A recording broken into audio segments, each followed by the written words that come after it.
Diz assim a Escritura, irmãos, Êxodo 3, a partir do verso 7. Ouçam com atenção. É um texto curto.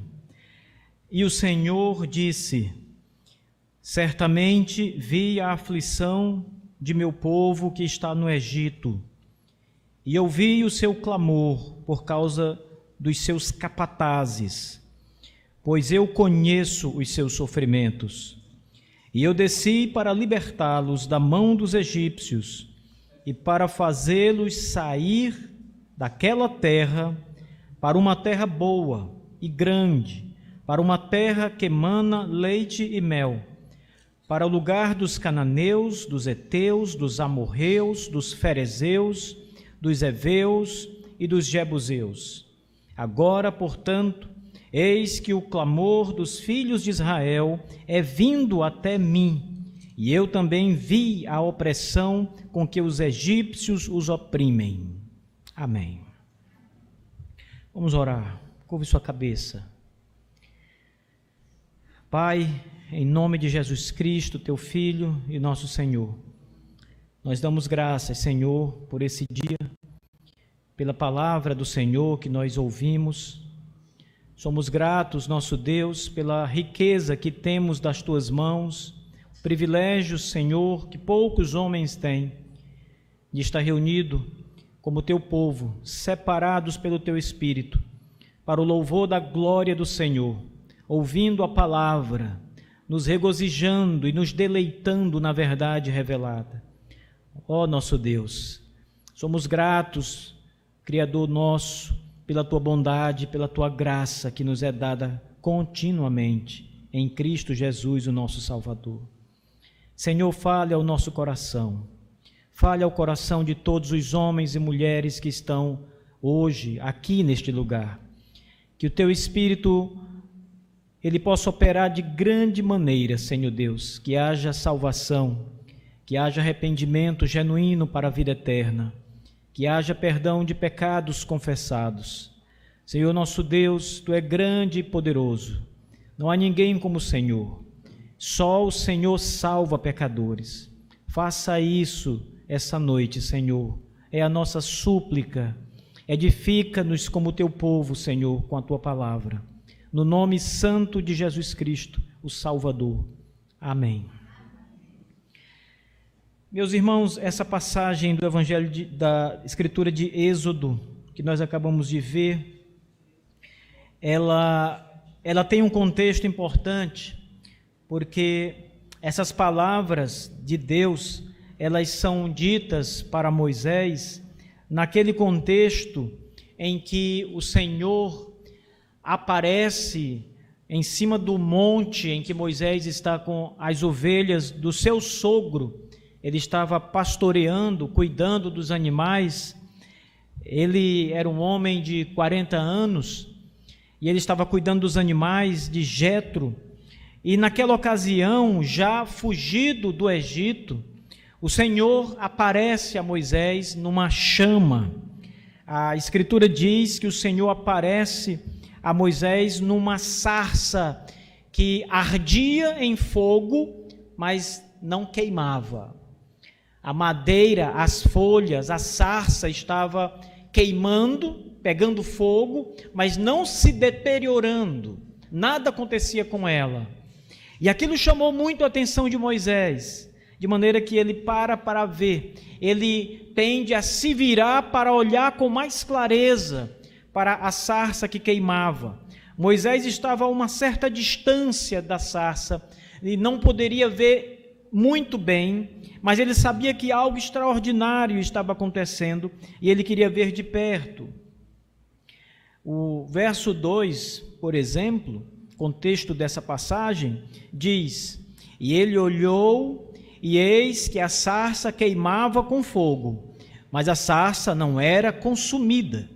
E Moisés disse: eu vou virar agora de lado, e verei essa grande visão, porque a sarça não é queimada. E ele queria ver o que estava acontecendo ali. E é nessa ocasião em que Deus aparece para Moisés, que grandes coisas também vão começar a acontecer nas Escrituras Sagradas. O livro de Êxodo é um livro extremamente importante e valioso quando nós pensamos na história da redenção, na salvação, porque ele é um livro tipológico, isto é, as coisas que aconteceram lá no livro de Êxodo, elas prefiguravam ou apontavam para algo maior que iria acontecer mais tarde. Se o povo de Israel foi libertado do Egito, isso significa que algo maior, uma libertação maior ainda, se daria mais tarde. Então, o livro de Êxodo ele é emblemático por retratar uma tipologia da salvação, da libertação do povo de Deus. Esse livro trata desta libertação de Israel, dos hebreus, da tirania que estava sendo imposta pelo faraó do Egito. Então, é um livro que nos ensina sobre o nosso Redentor. Jesus Cristo está aqui no livro de Êxodo. A salvação está aqui no livro de Êxodo. A expiação pelos pecados está aqui no livro de Êxodo. A crucificação do nosso Senhor Jesus está aqui no livro de Êxodo. Tudo está aqui no livro de Êxodo. A terra, a Nova Jerusalém está aqui no livro de Êxodo. A destruição dos nossos inimigos e do diabo está aqui no livro de Êxodo. Portanto, esse livro retrata a vitória de Deus, a libertação do povo de Deus para sempre, o poder de Deus, a execução do juízo de Deus sobre os inimigos do seu povo. É um livro maravilhoso, irmãos. Essa passagem do verso 7 e 8, ela acontece logo depois desta visão de Moisés da sarça. Então, quando ele se aproxima e Deus fala com ele, e Deus o chama do meio do fogo, Moisés, Moisés. Moisés então diz, aqui estou. E Deus então começa a falar com Moisés. Esse encontro, meus irmãos, é exatamente para dar início à libertação do povo de Deus pelo braço forte e poderoso do Senhor, do próprio Deus.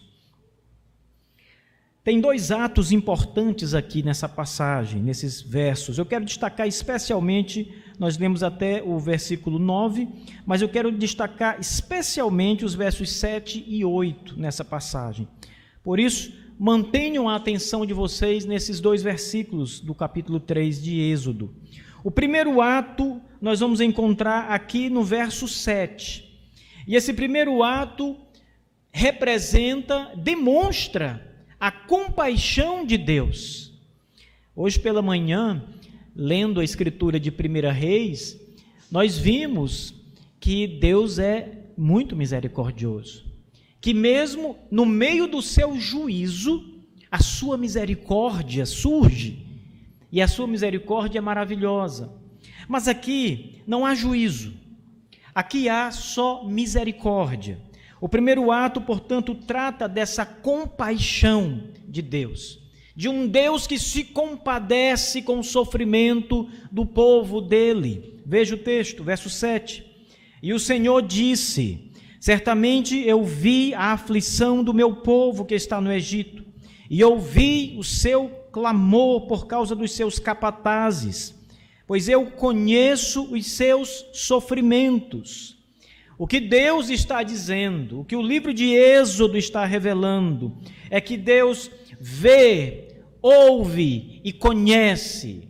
Deus diz, eu vi. Deus diz, eu ouvi. E Deus diz, eu conheço. É o próprio Deus, meus queridos irmãos, quem dá atenção ao seu povo. Eu sei que algumas vezes, em situações da nossa vida, e nós estamos diante de algum dilema, e precisamos nos retratar com alguém, falar com alguém, às vezes uma pessoa importante, ela não nos recebe, ela manda que alguém o represente, e que esse alguém fale em nome dele, porque nós não podemos, não temos prestígio, não temos acesso a tal pessoa. Então, um representante é suficiente para isso. Às vezes, em audiências públicas, você nem vê o juiz. Alguém que fala pelo juiz vai julgar o seu caso, vai ouvir o seu dilema e vai falar com você como se fosse o juiz. Mas aqui, irmãos, Deus, o próprio Deus, é quem está presente. É o próprio Deus, diz o texto sagrado, quem está ali vendo, ouvindo e quem conhece muito bem o que os hebreus, o povo de Israel, está passando. Essa palavra do Senhor, ela também tem um contexto específico, porque o povo de Israel era escravo a essa altura. Eles estavam vivendo sobre a aflição que os egípcios impunham sobre eles. Na época de José do Egito estava tudo muito bem, mas a Bíblia diz que depois que José morre, um novo faraó se apresenta e ele não conheceu José. E ele começa a tratar com aspereza o povo de Israel, de maneira que ele começa a colocar muitos trabalhos para aquele povo e começa a tirar todas as coisas que Israel tinha de facilidades. Ele só não tira o lugar que eles vivem, eles continuam naquela terra de Gósen, mas ele começa a trazer muito serviço, muito trabalho. Israel muda de status no Egito, ele passa de um povo privilegiado para um povo muito sofredor, para a situação de escravos de Faraó. E nessa altura o povo de Israel já era muito numeroso, muito grande, e esse povo sofre. Esse povo geme, esse povo é tratado sem misericórdia, eles provam da amargura da vida no Egito, eles provam da vara de Faraó, dos castigos, de trabalhos forçados, e esse povo lamenta, geme, chora, e é isso que Deus ouve, vê e conhece. Deus ouve o lamento do seu povo. Quando você lamenta, quando você está sendo, de alguma forma, você está gemendo por causa da dor que você sente, seja ela de que origem for, Deus escuta o seu pranto, o seu gemido, a sua aflição.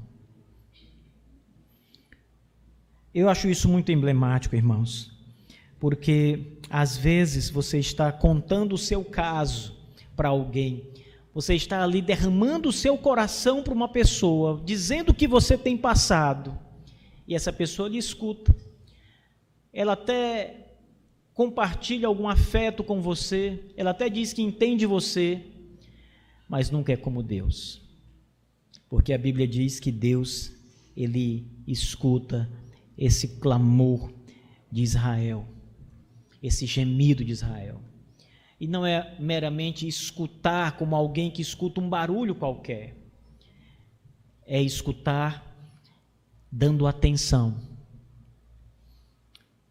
é quase que sentindo a dor junto com ele.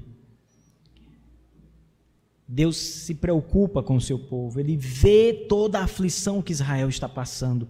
Os serviços, irmãos, que esse povo estava sendo colocado naquela época, eram serviços duros, eles faziam tijolos, construíam cidades, eles trabalhavam demais, eles construíram uma cidade inteira para Faraó, Ramsés II. Eles construíram muitas coisas no Egito, fizeram muitas outras cidades, e era um trabalho duríssimo, e Deus via esse serviço duro, os castigos que chegavam sobre eles, toda a aflição, ele ouvia e via o peso da dureza que eles estavam passando, e Deus se compadece. Ele chama Moisés para dizer: vá e diga que o Senhor mesmo, vai libertar o seu povo, Israel, do Egito. Diga para Faraó deixar meu povo sair e me adorar. O sofrimento, ele diz a Escritura, conhecido de Deus. Aqui também, nós muitas vezes nos sentamos com alguém e começamos de novo a ouvir o lamento da pessoa. A pessoa fala dos seus sofrimentos, qualquer sorte de sofrimento, por saúde, por problemas na família, qualquer coisa. E você começa a dizer, olha, realmente é ruim, eu lamento muito, você dá palavras boas. Mas, meus irmãos, ninguém conhece o sofrimento do outro de verdade. Você tem ideia, você tem noção. Eu ouvi muitas vezes as pessoas dizerem que tal coisa, a pessoa só conhece de verdade quando ela mesma passa por aquilo. E esse é um ditado verdadeiro em muitos sentidos. Uma coisa é você conhecer na teoria, é você pensar como é você tentar se colocar no lugar de outro. Outra coisa é você mesmo viver aquela situação, acontecer com você. Aí você vai entender aquilo que aquela pessoa passou e você achou que havia entendido. Mas com Deus é diferente. Deus conhece mesmo. Ele sabe a dor real que você passa. Ele sabe de fato a totalidade da angústia que envolve você, a dor que te perturba, o sofrimento que você está envolvido. Deus conhece de verdade isso, irmãos. Por isso ele tem compaixão. O que Deus faz aqui é por compaixão. O versículo 7 é demonstração de compaixão de Deus. Ele vai socorrer o seu povo. Ele vai resgatar o seu povo do sofrimento. A Bíblia diz que ele vai com a sua mão poderosa, com o seu braço estendido, braço forte do Senhor, libertar, tirar o povo de uma situação de dor, de angústia, de sofrimento. Em outras palavras, ele vai libertar o seu povo. É a salvação de Israel, salvação das torturas, salvação de toda a perseguição do Egito, salvação das mãos do tirano Faraó, salvação da escravidão. E Deus diz, eu vou libertar o meu povo do Egito, Moisés. Você é o meu porta-voz. Você dirá a Faraó o que eu vou fazer. Que grande história nós temos logo aqui nesse encontro maravilhoso. Deus mesmo agindo. Não é Moisés, não é Arão, não é um anjo do Senhor, é Deus dizendo, eu estou vendo a aflição, eu estou ouvindo o povo clamar, eu conheço todo o sofrimento. E no verso seguinte ele diz, eu vou descer ao Egito, para salvar o meu povo. A história de todos os eleitos de Deus, irmãos, está escrita nesse primeiro ato de Êxodo, do verso 7. Todos nós estávamos na mesma situação de Israel, escravos do pecado. Você não era uma exceção. Você não tinha uma vida tranquila. Você não tinha uma vida livre de torturas. Você nasceu escravo do pecado. Paulo diz com clareza que a ira do Deus Todo-Poderoso estava derramada, apontada para você, para destruir você por causa dos seus pecados. Você não nasceu bonzinho, você não nasceu inocente, você nasceu culpado de pecado. A miséria do pecado envolveu você desde o ventre. Escravos do pecado, é o que a Bíblia diz que nós éramos outrora. Satanás, o demônio, nos mantinha sobre o seu domínio, e era o diabo mesmo que impunha sobre nós dor e sofrimento. Talvez você diga que nunca experimentou na vida sofrimentos e dor decorrentes da ação do maligno, mas é porque você não percebe. Não é porque o sofrimento é pequeno, é porque você estava cauterizado. Era como se você estivesse cego, tudo estava diante da sua frente, mas você, cego, não vê. Você cauterizado, não sente nem quando alguém toca em você. Você não percebia o sofrimento. Mas o fato é que você estava totalmente maculado, manchado, cheio de pecado, de culpa. Você precisava de um Salvador. Você precisava urgente de um libertador poderoso que pudesse tirar você das mãos do diabo, arrancá-lo da potestade das trevas, com força, com poder, e te dar a vitória. Nós estamos aqui no verso 7. E Deus, como fez com Israel, viu a nossa aflição, irmãos. Deus viu a nossa desgraça, toda a desgraça que nós nos encontrávamos por causa do pecado. Nós não tínhamos qualquer esperança de dias melhores. Se o Senhor não viesse sobre nós, irmãos, não havia o que fazer.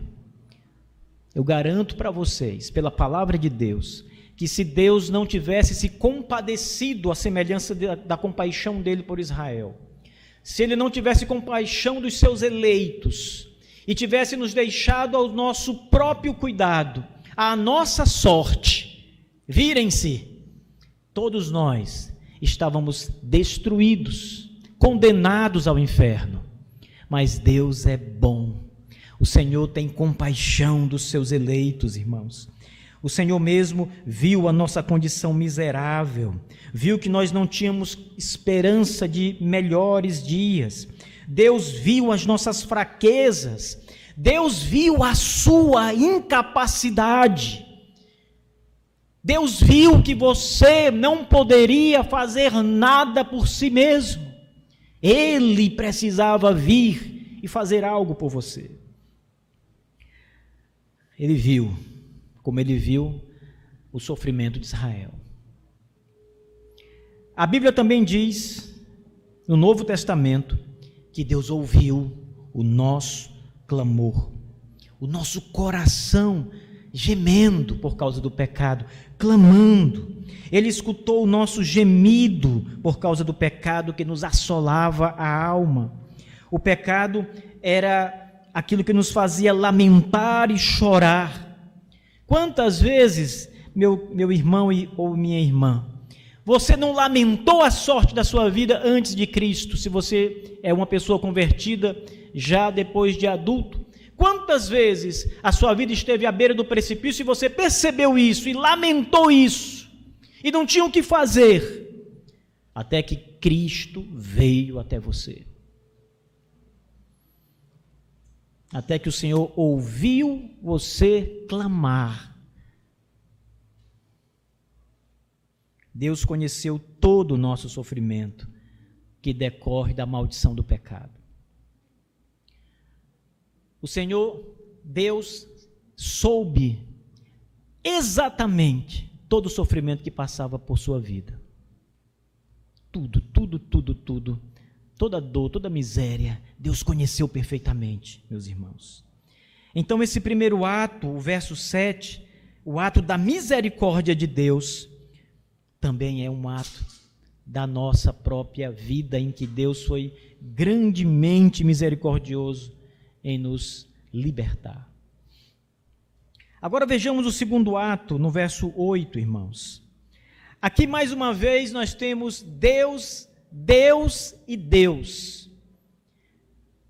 Deus no primeiro ato vê, Deus ouve e Deus conhece.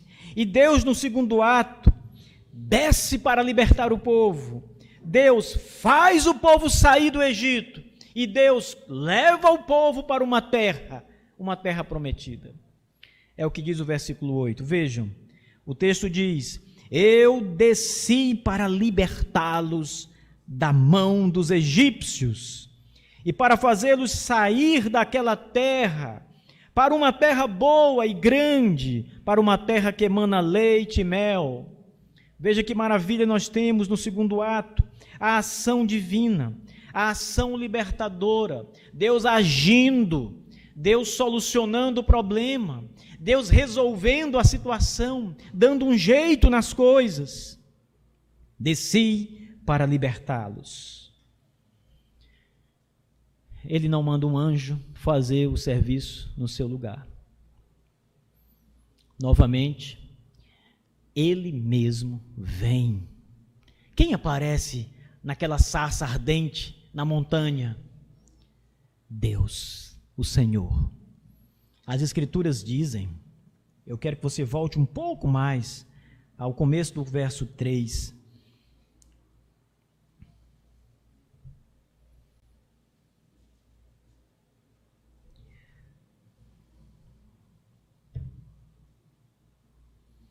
No começo do verso 3, um pouquinho antes, Deus vai dizer quem Ele é. Versículo 6. Eu sou o Deus de teu pai, diz o Senhor para Moisés.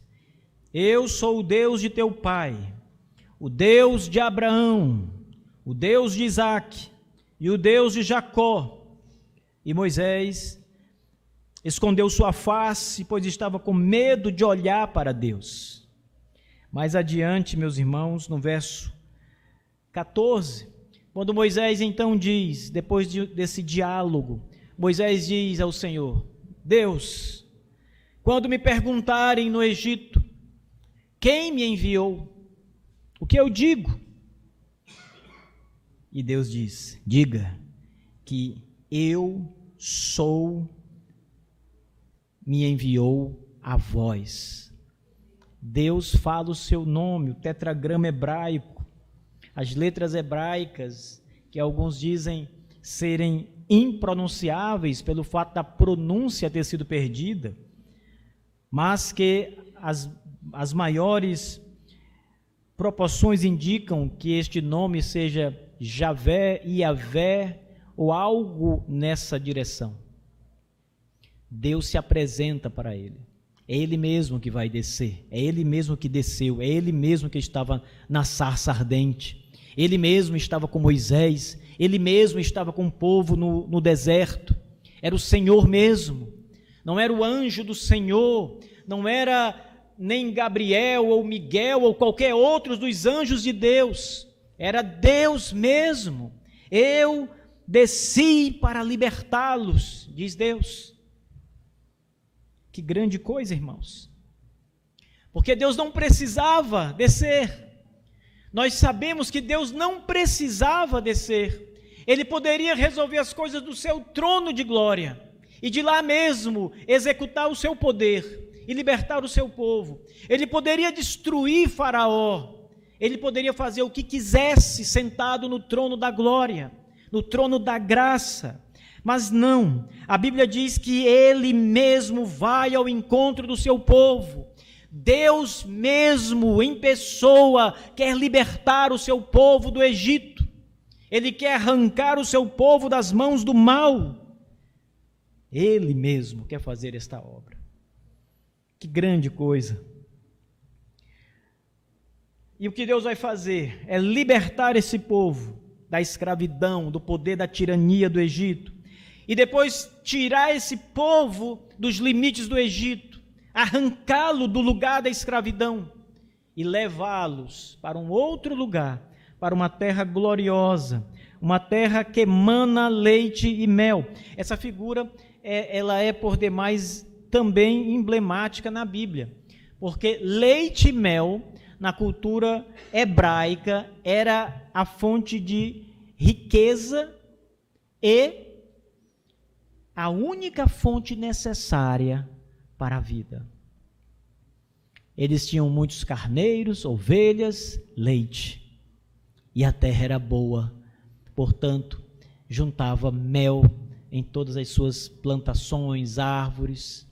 Eles tinham tudo que era necessário.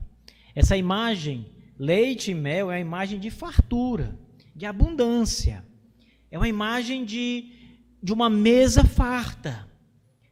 E é assim que Deus está dizendo, que irá levá-los para uma terra boa, que nada lhes há de faltar, que não haverá necessidades ali, porque o Senhor mesmo cuidará deles. Então, no segundo ato, meus irmãos, é o Senhor quem vem, é o Senhor quem vai tirar, e é o Senhor que os fará entrar numa boa terra. Mas tem algumas coisas importantes aqui para tratar com vocês. Primeiro, Deus, o Pai, o Filho e o Espírito Santo, está atuando aqui maravilhosamente em cada um dos atos dessa passagem. Você não deve aqui pensar em uma pessoa específica da Trindade, como se o Pai estivesse aqui em ação, ou se o Espírito estivesse falando com Moisés. É Deus Trino, é o Pai, é o Filho e é o Espírito Santo que está aqui nessa teofania, irmãos. E Deus envia o seu servo Moisés e desce ao Egito para proclamar a libertação do povo dele. O Deus Trino envia o seu servo para anunciar a libertação que Deus trará. Deus guia Israel pelo deserto com seu braço poderoso para fora dos limites do Egito, para uma terra boa que emana leite e mel. O Deus Todo-Poderoso, Pai, Filho e Espírito Santo, está agindo. O Deus Trino está agindo aqui. Tem uma outra coisa que deve despertar a nossa atenção. Nós encontramos aqui a teofania, que é o aparecimento de Deus na sarça ardente, na chama. Mas isso mostra que Deus desceu e apareceu em chamas para Moisés. E isso nos deve fazer lembrar que mais tarde Deus desceria outra vez em carne, na pessoa bendita do Filho de Deus, o Logos, Jesus Cristo. Ele veio de novo, ele desceu de novo. Há um diálogo entre Jesus e o seu Pai, em que Jesus diz: a glória que eu tinha antes que houvesse mundo. Eu vim daí, ele diz. Eu estava com meu Pai e vim ao mundo. Ele se faz carne, o nosso Senhor Jesus Cristo. Mas, irmãos, encarnação é maior do que teofania, porque a teofania é uma aparição de Deus em qualquer forma, como um anjo, como uma sarça ardente, ou como qualquer outra maneira que aprove a Deus, como uma coluna de fogo, ou qualquer outra coisa. Mas a encarnação é quando ele decide aparecer, tomar a forma humana. E mais do que isso, encarnar significa tomar a natureza humana e ser um homem, um Deus e um homem. Veja que grande maravilha nós temos aqui, quando contrastamos a libertação do povo de Deus no Egito com aquela libertação triunfante, maior, muito maior, dos nossos pecados, dos nossos miseráveis pecados, pelo sangue redentor de Deus encarnado em Cristo Jesus, o Salvador. Que grande coisa, que poder, irmãos, que glória muito maior nós temos em Jesus Cristo. Ele, sendo Deus, se faz homem, se torna homem, assume a natureza humana para morrer na cruz do Calvário e perdoar os nossos pecados. O nosso Salvador não é outro, senão o próprio Deus, Yahvé ou Javé. Ele se fez carne em Jesus Cristo. E eis o grande mistério da encarnação de Deus, por amor ao seu povo. Tudo aquilo que nós temos no Êxodo, aqui no Êxodo, de Deus ver todo aquele lamento, sofrimento, é aquilo que nós temos em Cristo, em carne, que se faz carne e vem para nos libertar, dando a própria vida. Isso também foi anunciado no Êxodo. A 10ª praga é a morte dos primogênitos. E o Senhor Deus havia dito que naquele dia todo Israel deveria, por casa, por família, matar um cordeiro, e o sangue daquele cordeiro deveria ser passado nos umbrais das portas. Aquele era o sangue de Jesus Cristo. Era o sangue do Filho de Deus anunciado. Aquele cordeiro era tipológico. apontava, era para um sacrifício maior, muito maior. Aquele cordeiro, o sangue daquele cordeiro, daquele animal, não tirava os pecados e nem tampouco protegia as pessoas. Era o que ele representava. Era Deus, era Cristo, era a sua morte, a sua ressurreição. O povo só é liberto do Egito pela mão poderosa de Deus depois que o cordeiro é morto. Depois que o sangue é vertido nas portas, nos umbrais, nas janelas das casas de Israel. Só aí a mão poderosa de Deus tira o seu povo de lá. E é assim que ele faz conosco, em Cristo Jesus. É derramando o sangue precioso de Jesus na cruz do Calvário que os nossos pecados foram perdoados. Não há outro sangue que possa ajudar você. Não há outra história que eu possa contar. Não há nenhum mito dos antigos que eu possa trazer aqui para servir de consolo ou de realidade, para que vocês tenham esperança fora do sangue de Cristo. Se vocês rejeitarem o sangue de Jesus Cristo, vocês estarão mortos para sempre. Vocês serão condenados às ruínas do inferno. Ninguém tirará vocês de lá. Vocês estarão destruídos para a eternidade inteira. Não há o que fazer. Se você morrer sem Cristo, sem o sangue do Cordeiro sobre você, não há missa que resolva o seu problema. Não há oração de igreja nenhuma que resolva o seu problema. Você está condenado, fatidicamente condenado para sempre. Mas se você crê que a libertação do Egito e a libertação maior do Filho de Deus, se você crê no Filho de Deus e no que Ele fez, e confiar nele, entregando sua vida a Ele, veja, aquele sacrifício foi para você. Você está coberto por Ele.